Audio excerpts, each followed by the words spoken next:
যিসকলে 2026 DLED পেট দিছিলে তেওঁলোকৰ কাৰণে এই ভিডিঅ'টি প্ৰস্তুত কৰা হৈছে।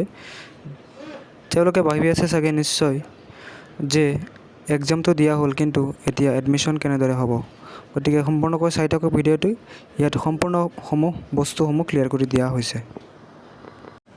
এনে ধৰণৰ ভিডিঅ' পাই থাকিবলৈ চেনেলটো ছাবস্ক্ৰাইব কৰিব।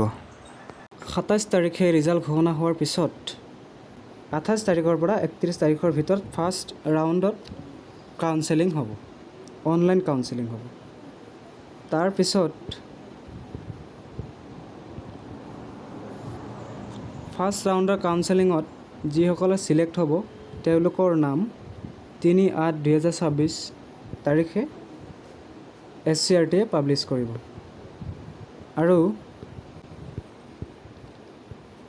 ফাৰ্ষ্ট লিষ্টত যিসকল ছিলেক্টেড হ'ব তেওঁলোকৰ 4/8/2026 পৰা 6/8/2026 তাৰিখৰ ভিতৰত ফিজিকেল এডমিশ্যন হ'ব উইথ পে'মেণ্ট।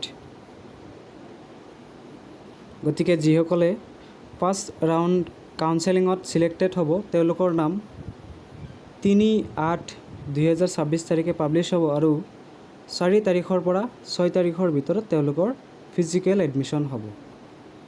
ফাৰ্ষ্ট ৰাউণ্ডৰ এডমিশ্যনৰ পিছত SCRT-য়ে 8 আগষ্ট 2026 তাৰিখে ভেকেঞ্চি লিষ্ট পাব্লিছ কৰিব আৰু ইয়াৰ ভিত্তিত 10 আগষ্ট 2026 তাৰিখে SCRT-য়ে দ্বিতীয়খন মেৰিট লিষ্ট প্ৰকাশ কৰিব আৰু ইয়াৰ ভিত্তিত সেই ছেকেণ্ড লিষ্টত যিসকলৰ ছিলেক্টেড হ'ব তেওঁলোকে 11/8/2026 তাৰিখে এডমিশ্যন ল'ব লাগিব।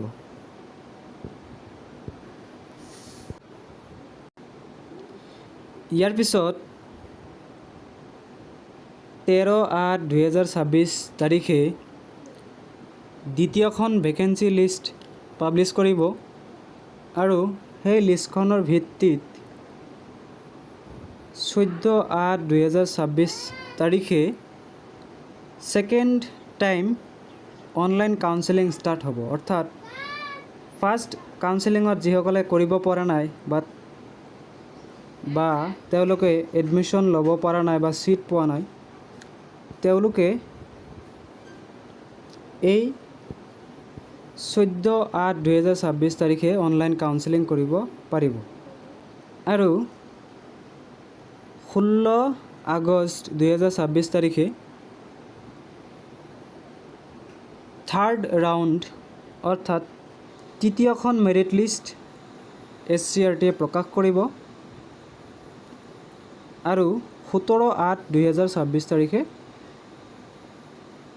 থাৰ্ড মেৰিট লিষ্টৰ ভিত্তিত ফিজিকেল এডমিশ্যন ল'ব লাগিব আৰু থাৰ্ড মেৰিট লিষ্টৰ এডমিশ্যনৰ পিছত ডিষ্ট্ৰিক্ট ইনষ্টিটিউটসমূহে নিজৰ ভেকেঞ্চি লিষ্ট 18 আগষ্ট 2026 তাৰিখে প্ৰকাশ কৰিব আৰু এই ভেকেঞ্চিৰ ভিত্তিতে স্পট এডমিশ্যন হ'ব। অৰ্থাৎ অফলাইনত নিজে গৈ মানে ফাৰ্ষ্ট কাম ফাৰ্ষ্ট প্ৰেফাৰেঞ্চ হিচাপে নিজে এডমিশ্যন ল'ব লাগিব। ভেকেঞ্চি যিমান আছে সেই অনুসৰিহে এডমিশ্যন পাব।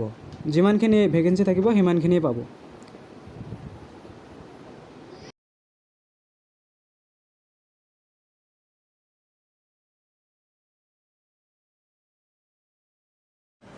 এনে ধৰণৰ ভিডিঅ' পাই থাকিবলৈ চেনেলটো ছাবস্ক্ৰাইব কৰিব।